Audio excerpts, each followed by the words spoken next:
labda kwa sababu ya aina ya mashindano yenyewe, labda watu wamechukua tu mashindano, wamechukua tu poa aina mashindano, labda ingekuwa kwenye ligi tofauti, ingekuwa tofauti. Kwa sababu unajua kwenye anapocheza Azam na Yanga kuna kitu ambacho huwa unakiona ni kama Azam anaikamia sana Yanga, umeelewa? Na hata angalia namna ambavyo Azam anapoteza kwa Yanga, umeelewa? Ni kama mwanaume anapigana na mvulana, si ndio hivyo? Kwamba mvulana yeye kwa sababu labda yuko so energetic, umeelewa? Bado kijana, umeelewa? Hata anaweza kurusha ngumi, anaweza kunyumbulika, lakini mwanaume kuna ile timing yake ambayo anamtafutia.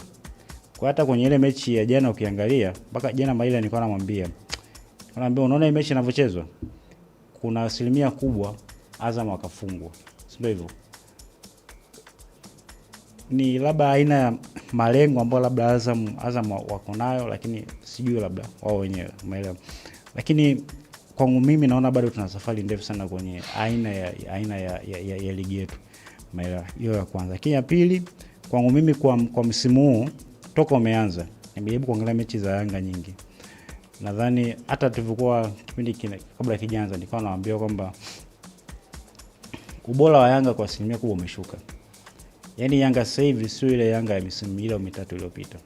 Yaani kwa asilimia kubwa kuna vitu ambavyo vingi unavimiss kutoka kwa Yanga, ambavyo misimu iliyopita ulikuwa ukiviona unakaa hata mwenyewe unafurahia kuona game ya Yanga. Sasa hivi Yanga ni timu ambayo ni kama inacheza inajua kwamba kuna namna tukicheza tutapata matokeo, umeelewa? Yaani unaweza kuacha possession ukacheza, lakini when they want matokeo watayapata. Kwa kuna namna ambavyo Yanga imebadilika kwenye ile aina ya uchezaji wake, sio tena ile Yanga ball. Ndio maana nikasema